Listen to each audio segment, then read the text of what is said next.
সৌম্য সরকার, জাকের আলী অনিক, মাহিদুল ইসলাম অঙ্কনরা থাকতে সৈকত আলীকে অধিনায়ক বানিয়ে রীতিমতো সবাইকে চমকে দিল নোয়াখালী এক্সপ্রেস।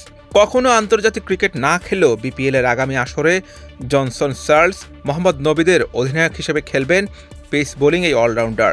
অধিনায়ক হিসেবে সৈকতকে কেন বেছে নেওয়া হয়েছে সেটার কোনো ব্যাখ্যা দেয়নি নোয়াখালী।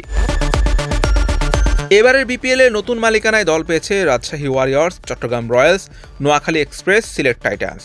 বিপিএল শুরুর একদিন আগে সব দলই অধিনায়কদের নাম ঘোষণা করেছে। একটি ফ্র্যাঞ্চাইজি ছাড়া বাকি সব দলই প্রত্যাশিত নামগুলোকে অধিনায়ক হিসেবে বাছাই করেছেন। আসর শুরুর একদিন আগে অধিনায়কের নাম জানিয়েছে চট্টগ্রাম রয়্যালস। এবার চট্টগ্রামের অধিনায়কত্ব করবেন শেখ মেহেদী হাসান। এবারই প্রথম বিপিএল অধিনায়কত্ব করতে যাচ্ছেন শেখ মেহেদী। নেতৃত্ব না দিলেও এর আগে বেশ কয়েকটি ফ্র্যাঞ্চাইজির হয়ে খেলার অভিজ্ঞতা আছে তার। এর আগে Dhaka Platoon, Khulna Tigers, Barishal Bulls, Comilla Victorians ও রংপুর রাইডার্সের হয়ে খেলেছেন এই অভিজ্ঞ অলরাউন্ডার।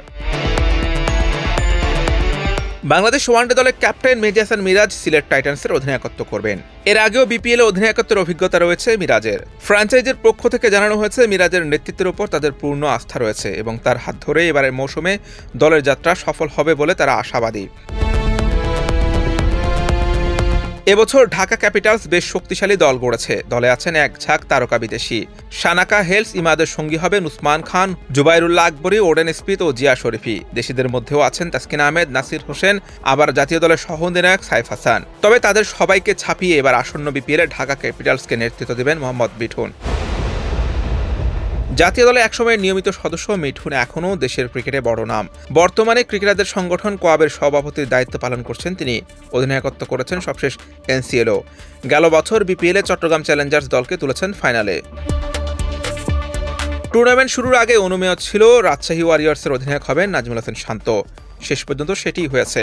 রংপুর রাইডার্সের বিপক্ষে প্রস্তুতি ম্যাচে শান্তকে ক্যাপ্টেন ঘোষণা করা হয়। দলে মুশফিকুর রহিম ও আকবর আলীর মতো অভিজ্ঞতা সম্পন্ন অধিনায়ক থাকা সত্ত্বেও 3 ফরম্যাটে জাতীয় দলকে নেতৃত্ব দেওয়া শান্তকে বেছে নিয়েছে রাজশাহী টিম ম্যানেজমেন্ট। আন্তর্জাতিক ক্রিকেটের 3 ফরম্যাটে বাংলাদেশকে এবং বিপিএলে বিভিন্ন ফ্র্যাঞ্চাইজিকে নেতৃত্ব দিয়েছেন মুশফিক। বিপিএলে 85 ম্যাচে নেতৃত্ব দিয়েছেন মুশি। এর মধ্যে 42টি করে জয় ও হার ছিল, একটি ম্যাচ টাই হয়।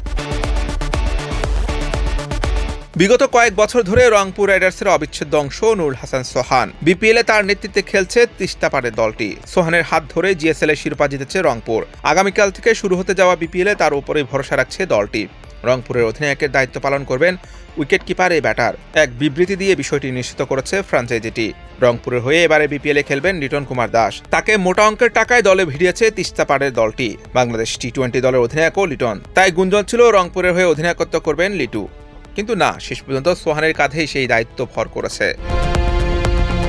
Hussain Arman, BD Cric time.